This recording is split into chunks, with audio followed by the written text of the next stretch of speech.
인사하겠습니다. 우리는 한 가족입니다.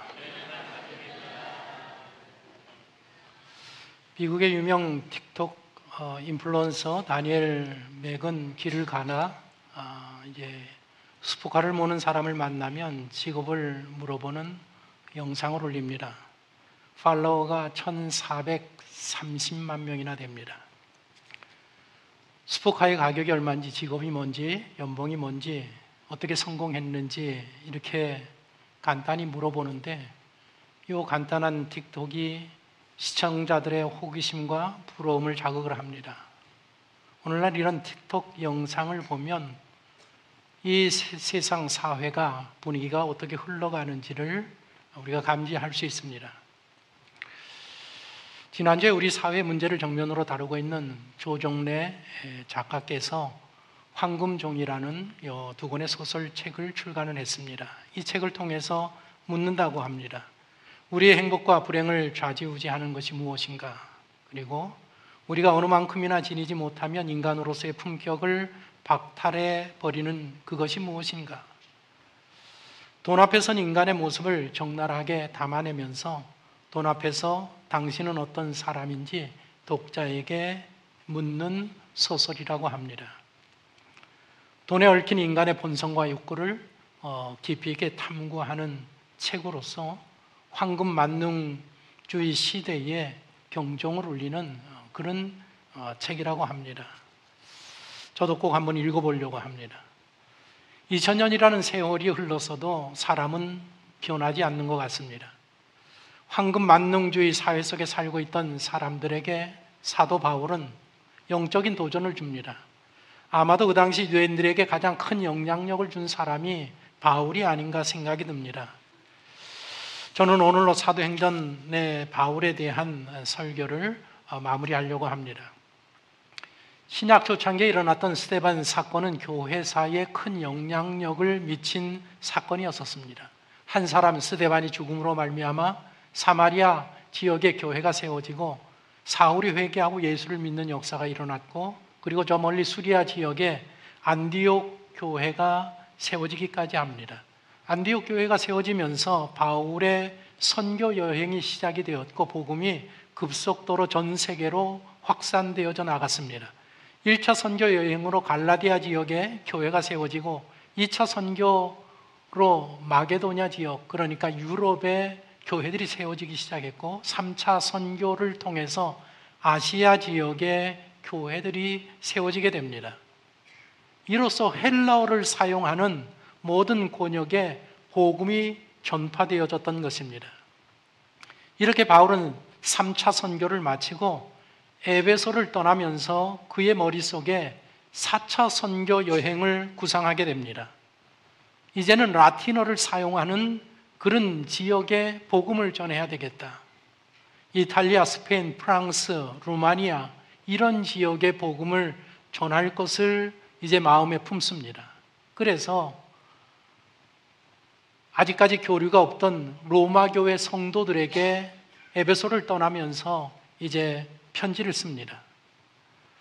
로마 교회는 어떻게 세웠는가 추정하기는 오순절에 절기를 지키기 위해서 로마에서 왔던 그 유대인들이 베드로의 설교를 듣고 회심하고 예수님을 믿고 돌아가서 그들이 모여서 세운 교회가 로마 교회일 것이라고 학자들이 그렇게 추측을 하고 있습니다.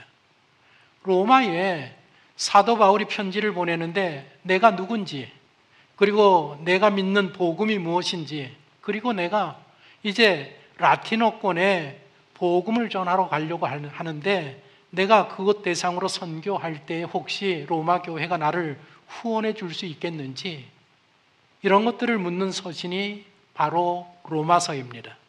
로마서는 성경 66권 중에서 성경의 노른자라고 불릴 정도로 중요한 성경입니다. 그런 편지를 로마 교회에 보내고 이제 모아진 헌금을 전달하기 위해서 사도 바울은 3차 선교를 마치고 예루살렘으로 향합니다. 그런데 예루살렘으로 갈 때에 많은 선지자들이 만류합니다.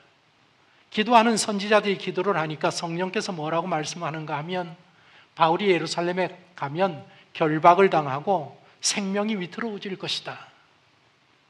그래서 선지자들이 바울을 만류합니다. 가면 안 됩니다. 성령께서 말씀하시기를 가면 큰 어려움을 당하고 생명까지 위태로워질 수 있다라고 이야기합니다. 그러나 사도 바울은 강행합니다. 자신은 주 예수의 이름을 위하여 결박을 당할 뿐만 아니라 나는 죽을 것도 각오했다 하면서도 성령께서 그렇게 말씀하셨다 할지라도 나는 복음을 위해서 간다 하고 강행합니다.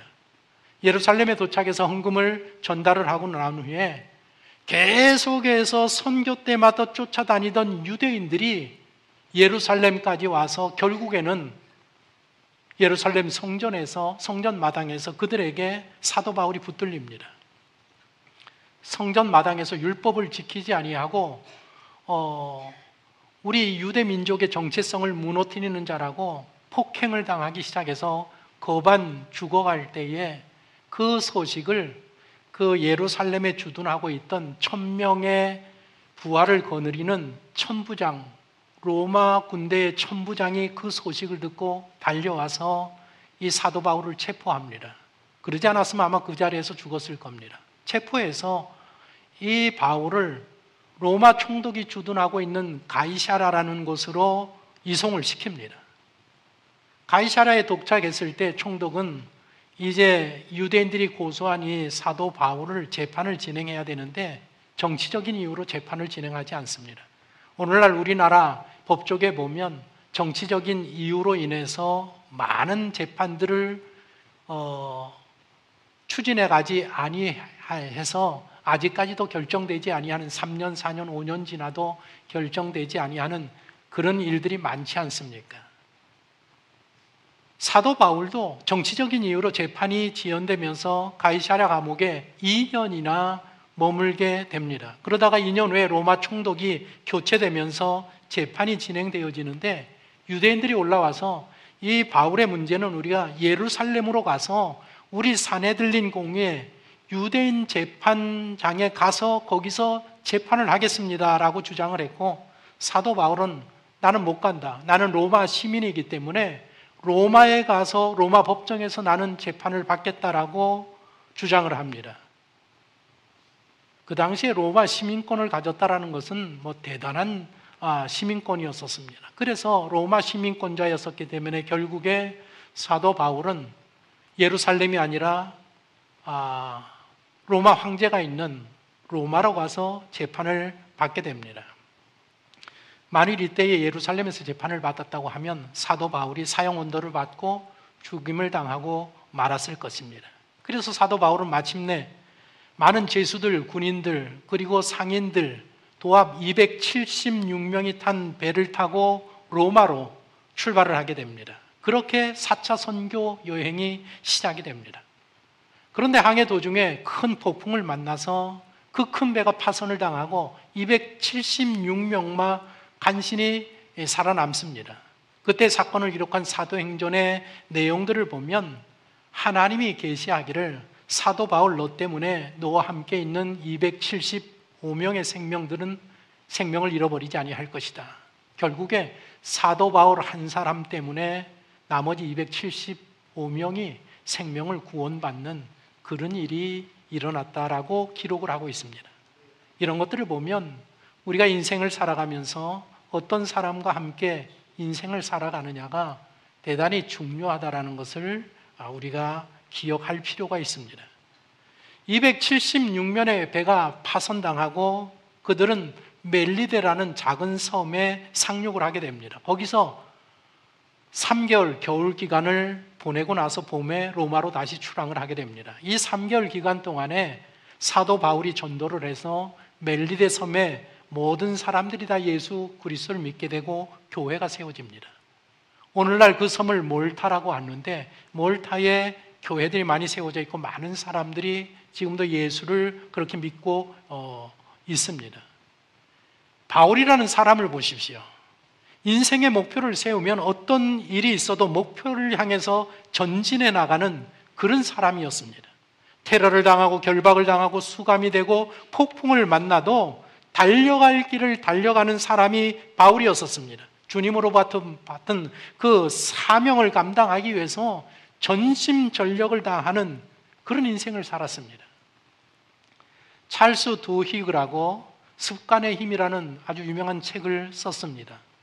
이 책에서 어떤 이야기를 하는가 하면 우리 자녀들, 어린 학생들을 돕기 위한 가장 효과적인 방법은 어렸을 때의 아이들에게 의지력을 갖는, 그래서 의지력을 갖는 그 습관이, 의지력이 습관이 되어지는 교육을 시키는 게 중요하다라는 이야기를 했습니다. 왜 어린아이들에게 피아노를 가르치고 운동을 가르치는 교육이 중요하냐?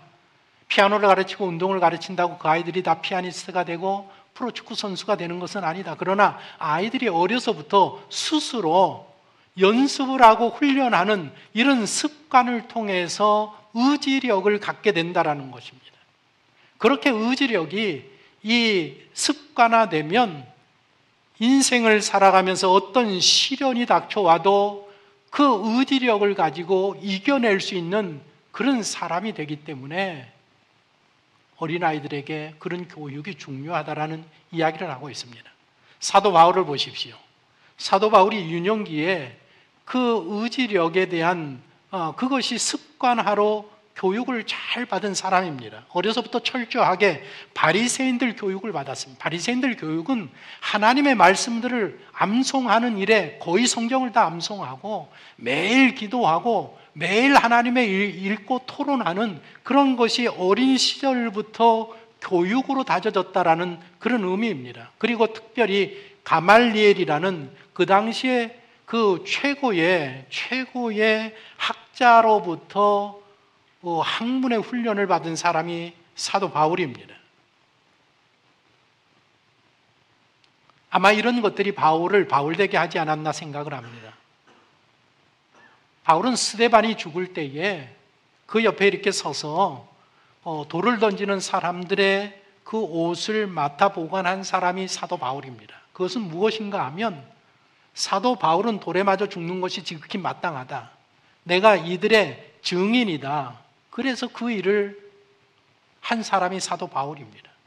그 일이 있고 난 후에 산에 들린 공의에서 공식적으로 임명장을 받아서 그 다음부터는 예수 믿는 사람들을 쫓아다니면서 색출하고 체포하고 처형하는 일에 앞장섰던 사람이 바울입니다.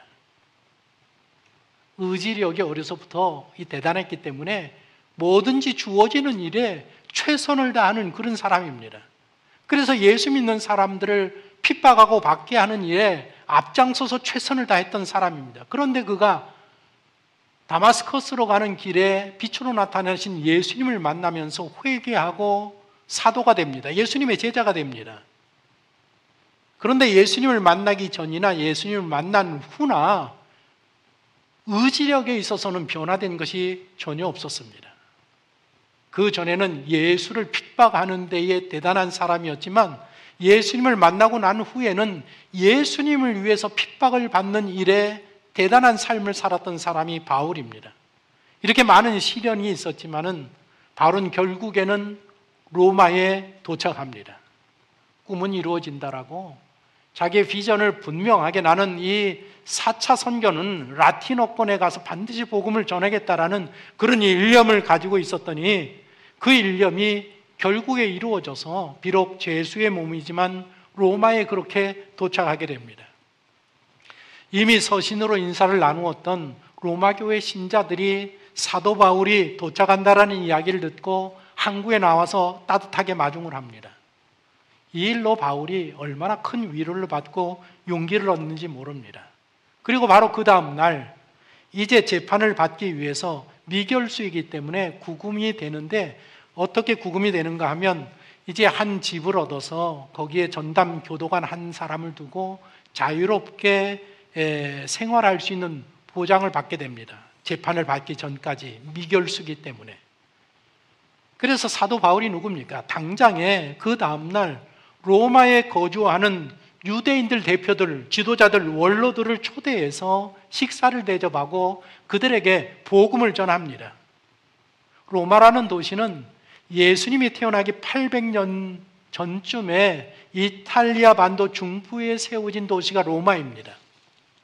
바울 시대 로마는 로마 제국의 수도가 되었고 인구가 100만이 넘는 초거대 도시가 되어 있었습니다.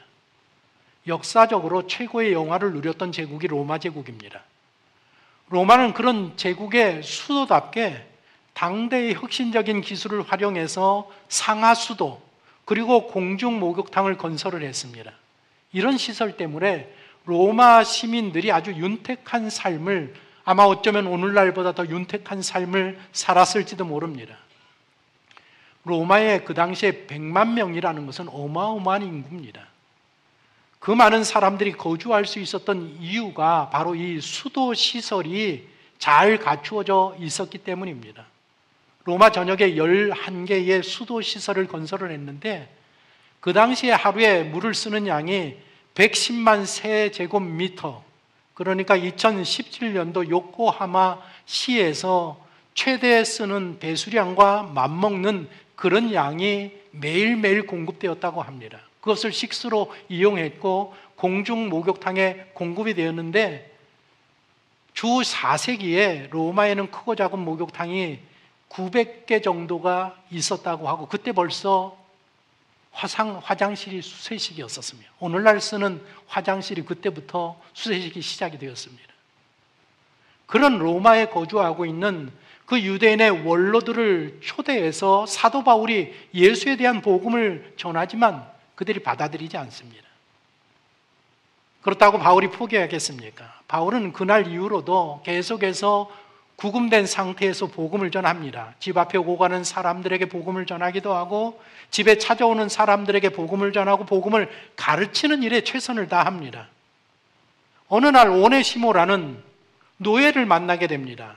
오네시모는 누군가 하면 골레서 지역에서 로마로 도망쳐온 노예였었는데 사도 바울을 만나서 사도 바울이 전도해서 그가 예수를 믿는 신자가 되고 사도 바울 옆에 두고 함께 생활하는 그런 제자가 되었습니다.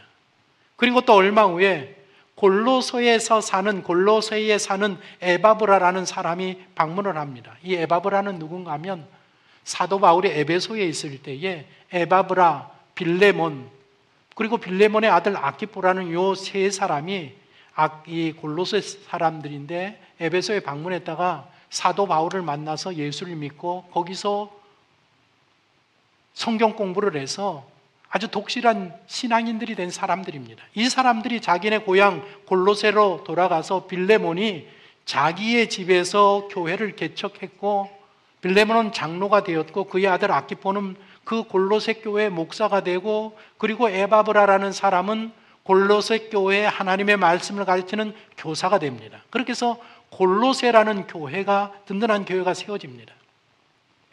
그 교회 에바브라가 바울이 로마에 온 것을 듣고 방문을 합니다.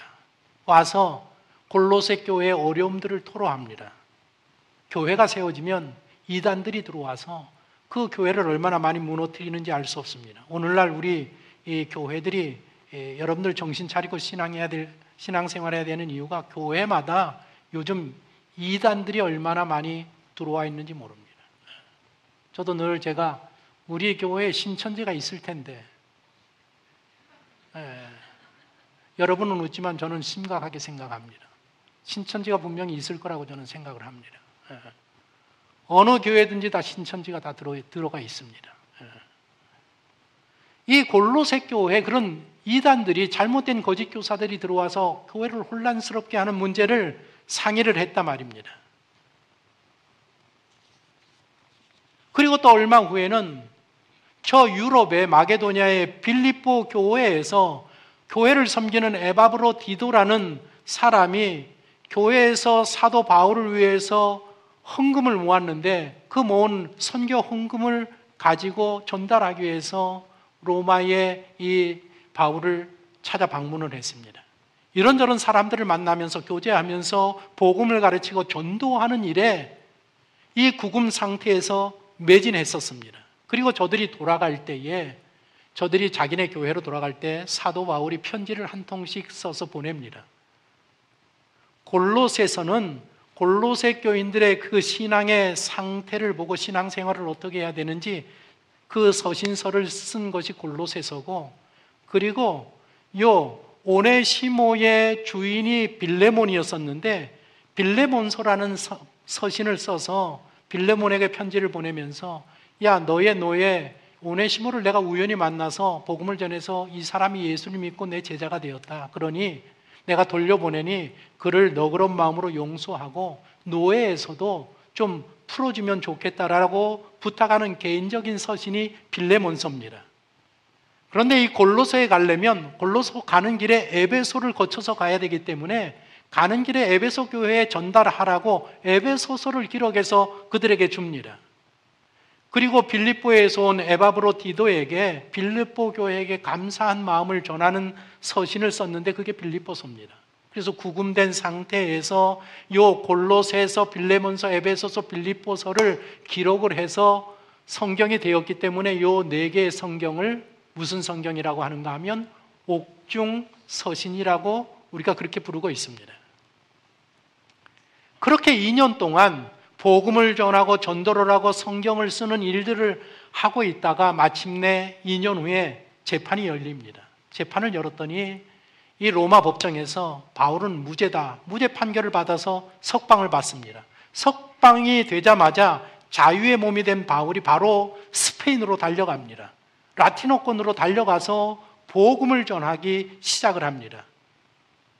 2년 동안 자유의 몸이 되어서 마음대로 그 라틴어권 나라들을 다니면서 복음을 전하게 되는데 이것을 우리는 바울의 4차 선교 여행이라고도 그렇게 이야기를 하고 있습니다.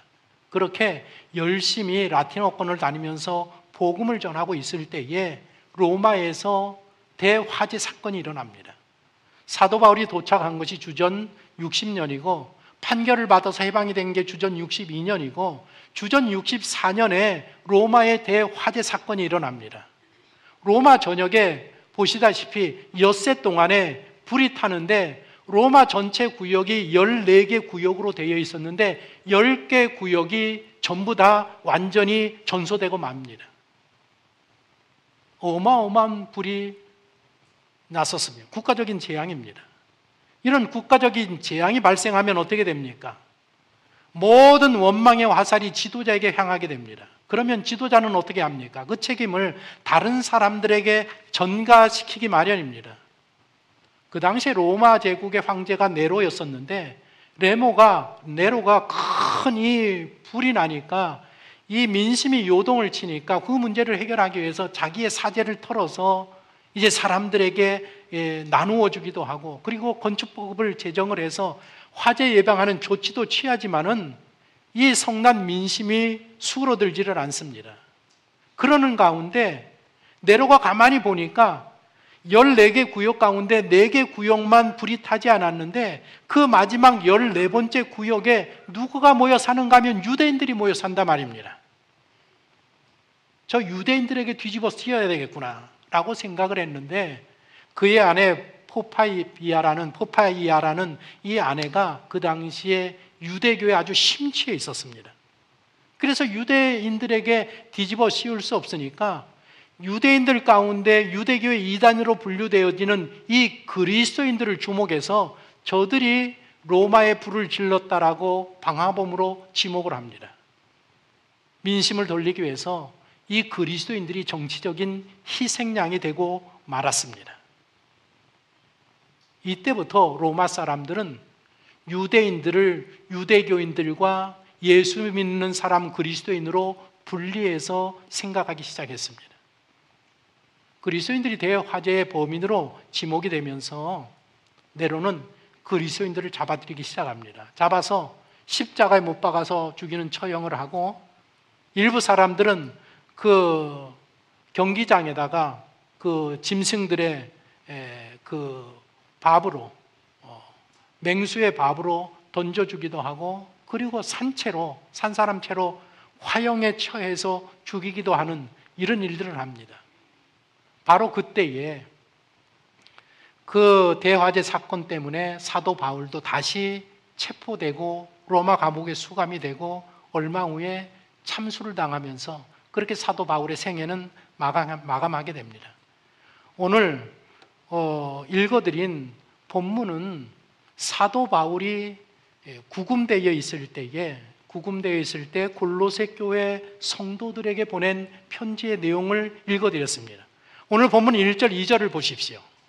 같이 한번 읽어보겠습니까? 그러므로 너희가 그리스도와 함께 다시 살리심을 받았으면 위의 것을 찾으라. 거기는 그리스도께서 하나님 우편에 앉아 계시느니라. 위의 것을 생각하고 땅의 것을 생각하지 말라. 지금 골로새 교회 성도들에게 무엇이라고 이야기하는가 하면 너희는 더 이상 땅의 것을 찾지 말고 위의 것을 찾아라. 위의 것이 있고 땅의 것이 있다라고 이야기합니다. 예수 믿는 사람은 땅의 것이 아니라 위의 것을 생각하고 위의 것을 찾는 삶을 살아가야 된다라고 이야기를 하고 있습니다. 왜냐하면 9절, 10절을 보십시오. 너희가 서로 거짓말을 하지 말라. 옛사람과 그 행위를 벗어버리고 새 사람을 입었으니 이는 자기를 창조하신 이의 형상을 따라 지식에까지 새롭게 하심을 입은 자니라. 예수님을 믿는 사람들이 누군가를 말하고 있습니다. 예수님을 믿는 사람은 하나님의 형상을 회복한 사람이라고 이야기합니다. 무엇을 회복했다고요? 예수 믿는 사람들은 하나님의 형상을 회복한 사람입니다. 하나님이 사람을 창조하실 때에 하나님의 형상으로 창조했다라고 기록을 하고 있습니다. 그런데 아담과 하와가 먹지 말라는 선악과를 따먹음으로 말미암아 인류의 죄가 들어오고 죽음이 발생하고 하나님의 형상을 가지고 창조되었는데 그 하나님의 형상이 그 순간에 완전히 뒤틀려 버리고 말았습니다. 그러니까 바이러스에 전염이 된 상태가 되었다라는 겁니다. 정상적인 사람으로 작동하지 못하기 시작하는 그런 존재가 되고 말았습니다. 하나님이 이 문제를 어떻게 해결하느냐? 이번 코로나19로 인해서 그것을 예방하기 위해서 코로나 백신을 맞듯이 하나님이 백신을 준비했는데 그 백신이 무엇인가 하면 뒤틀려진 하나님의 형상을 회복하는 치료제가 무엇인가 하면 예수 그리스도의 보혈의 피란 말입니다.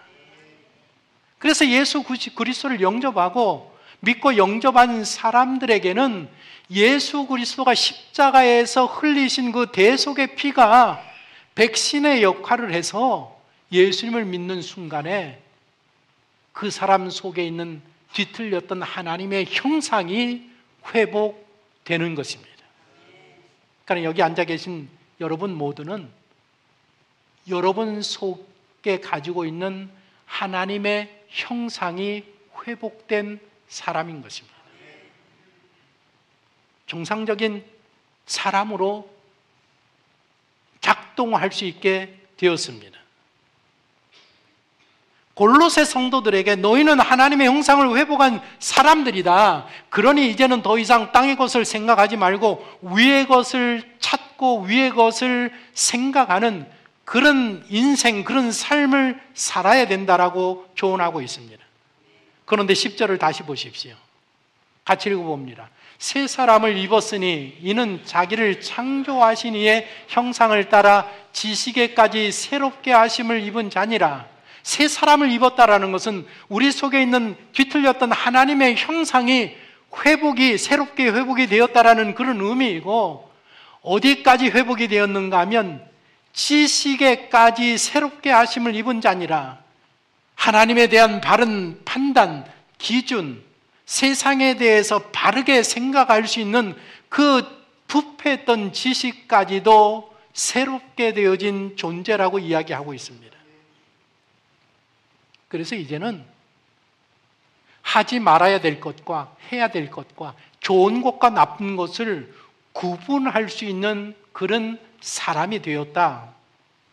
그러면서 구체적으로 6가지씩 예를 드는데 땅의 것 6가지, 위의 것 6가지를 예를 듭니다. 땅의 것은 음란, 부정, 사욕, 정욕, 탐심, 우상 숭배, 이 6가지는 땅의 것이다. 이런 것들을 너희들은 버려야 된다라고 이야기를 하고 있고, 위의 것은 긍휼, 자비, 겸손, 온유, 오래 참음, 사랑, 이것이 위의 것인데, 이 위의 것을 생각하고 위의 것을 추구하고 위의 것을 찾는 그런 삶을 살아야 된다라고 조언하고 있습니다. 매년 가을이 되면 김남도 교수를 비롯한 한 11명에서 12명의 전문가들이 내년을 바라보면서 트렌드 코리아라는 책을 출간해냅니다. 2024년을 전망하면서 트렌드 코리아 2024년이라는 책을 펴내면서 2024년도에 돌아갈 사회 전망 10가지를 기록하고 소개했습니다. 제가 매년 이 트렌드 코리아를 읽고 있는데 이번에 10가지를 제시했는데 그 10가지 중에 하나가 무엇인가 하면 오늘 설교의 제목 육각형 인간이라는 요 육각형 인간이라는 것은 완벽한 사람을 뜻하는 그런 말입니다. 모든 면에 완벽한 사람. 요것을 제시를 했습니다. 요즘 사람들 특히 젊은 세대들은 외모, 학력, 자산, 직업, 성격, 특기 모든 측면에서 약점이 없는 그런 사람들을 선망한다라는 그런 이야기입니다. 예전에는 누가 공부를 더 잘하느냐의 경쟁이었었습니다. 그런데 지금은 공부가 아니라 외모, 패션, 감각, 특기, 부모, 비교 기준이 굉장히 많아졌습니다. 그러니까 경쟁이 훨씬 더 복잡해진 사회가 되었고 치열한 사회가 되었습니다. 소개팅 대상자 남자를 소개할 때에 이렇게 소개한다고 합니다. 누구누구 씨는 외모, 패션 센스, 운동신경, 인성 등 정말 뭐 하나 빠지는 것 없는 육각형 남자입니다. 육각형 여자입니다. 이렇게 소개한다는 겁니다. 오늘날 젊은 세대들이, 젊은이들이 남들에게 내가 완벽함을 보여줘야 인정받을 수 있다라는 그런 생각에 사로잡혀 있습니다. 사회적인 완벽주의가 이 일반화되어 있는 그런 세상에 살고 있다라는 뜻입니다. 우리 시대에 예전에는 어려운 집안 환경을 극복하고 성공한 자수성가형의 부자들을 이렇게 높이 평가하는 그런 시대였었습니다. 그런데 요즘 세대들은 자수성가형 부자가 아니라 금수저 부자를 높이 선망하고 평가하는 그런 시대에 살고 있다라고 이야기하고 있습니다. 왜냐하면 이제는 더 이상 내 개인의 노력으로 성공을 달성할 수 있다라는 믿음이 옅어지고 있습니다. 신분 상향 이동이 어려워지는 노력해도 되지 아니한다라는 그런 생각들을 갖고 있습니다. 그래서 노력의 신화가 사라지고 요즘 젊은이들이 설망하는 욕망의 목표 지점이 무엇인가 하면 육각형 인간, 완전한 모든 면의 완전한 인간. 왜 오늘 젊은이들이, 젊은 세대들이 육각형 인간을 부러워하는 궁극적인 이유가 무엇인가 하면 그렇게 되면 행복한 인생을 살 거라는 그 가정을 전제로 하기 때문에 그렇다라는 겁니다. 육각형 인간이 되면 모든 면에 부족함이 없는 완전한 부모, 완전한 직업, 완전한 재능, 완전한 재물을 다 외모를 갖추면 정말 행복한 인생을 살 수 있을 것 같습니까? 우리나라의 현실을 이렇게 보여주는 중산층 기준에 대한 발표를 보십시오. 프랑스라는 나라와 서구나라와 우리나라의 기준이 다릅니다. 프랑스를 보시면 6개를 이야기하는데 이 정도 되면 중산층이라고 생각을 합니다. 보십시오. 1개 이상의 자유롭게 외국어를 구사할 수 있어야 된다. 2번째, 직접 즐길 수 있는 스포츠가 하나 있어야 된다. 3번째, 다룰 줄 아는 악기 1가지를 가지고 있어야 된다. 4번째, 남들과 다른 맛을 낼 줄 아는 요리를 하나 할 수 있어야 된다. 5번째, 공분에 의원이 참여할 수 있어야 된다. 6번째, 약자를 도우면서 봉사를 꾸준히 할 수 있어야 되는 이 6가지 요건을 갖춘 사람이 프랑스에서 중산층으로 인정을 받는 사람들입니다. 여기에 비해서 한국 사회를 보십시오. 부채 없는 아파트 30평, 편이 아니라 평입니다. 30평 이상 소유하고 있어야 되고 월 급료 500만 원 이상 받아야 되고 2000cc급 중형차를 소유해야 되고 통장 잔고에 1억 원 이상 보유해야 되고 해외여행 1년에 1행 이상 다니는 정도가 돼야 우리나라의 중산층입니다. 저는 제가 중산층인지 알았는데 이거 보니까 나 아니구나. 완전 착각 속에 사는구나. 프랑스라는 서구 사회와 우리나라의 사회가 얼마나 대조적입니까? 한국의 기준을 보면 모든 게 다 숫자로 되어 있습니다. 점수를 매깁니다. 등수로 결정을 합니다. 순위를 매깁니다. 그런데 프랑스의 기준을 보면 숫자가 보이지 않습니다. 그 사람의 삶의 태도와 교양을 중요하게 여기는 사회라 말입니다. 오늘날 우리 사회가 얼마나 황금만능주의에 빠져 있는가를 적나라하게 보여주는 그런 이야기입니다. 진정한 행복과 불행이 어디서부터 결판이 납니까? 여러분들이 1차적으로는 하나님의 형상을 회복하느냐 회복하지 못하느냐에서 결판이 납니다. 예수님을 믿느냐 믿지 않느냐로 결판이 납니다. 그리고 2차적으로는 하나님의 형상을 회복한 존재가 된 후에 내가 여전히 땅의 것을 바라보면서 사는지 위의 것을 보면서 살아가는지 그것으로 판결이 납니다. 진정한 행복을 추구하기 위해서는 오늘날 많은 사람들이 이 사회가 육각형 인간이 돼야 된다라고 그런 사람을 만나야 된다라고 이야기하지만 오늘날 성경은 그런 세상적인 육각형 인간이 아니라 완전한 하나님의 성품을 가진 영적인 육각형 사람이 된 사람만이 인생의 참 행복을 누릴 수 있다라고 우리들에게 조언하고 있다라는 사실입니다. 육각형 인간이 되십시오. 그러나 영적인 육각형 인간이 되어야 합니다. 아마 어쩌면 사도 바울에 대한 내용들을 마무리하면서 사도 바울은 영적 육각형 인간이 아니었었나 생각이 듭니다. 그리고 그는 아마도 순교를 당하는 그 마지막 순간에도 행복한 마음으로 후회 없는 마음으로 달려갈 길을 다 달리고 주님이 주실 그 면류관을 받겠다라는 기쁨으로 그의 생애를 끝내지 아니하였을까 그런 생각을 해봅니다. 우리 모두가 이 사회에서 정말 행복한 인생을 살고 행복한 사람이 되고자 하면 하나님의 형상을 회복한 자로 땅의 것이 아니라 이제는 위의 것을 바라보고 위의 것을 생각하고 위의 것을 추구하는 그런 삶을 살 때에 우리의 삶에 참 만족과 참 행복을 소유하고 기쁨으로 인생을 살아가는 그런 인생이 되게 될 줄로 믿습니다.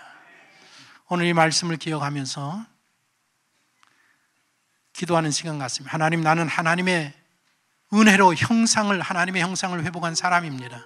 하나님의 형상을 회복한 후에도 나는 여전히 땅의 것을 바라보고 있는지 세상의 것들을 중요하게 여기는지 아니면 하나님의 형상을 회복한 후에 이제 진정으로 하나님 나라의 것, 하나님의 것, 하나님의 성품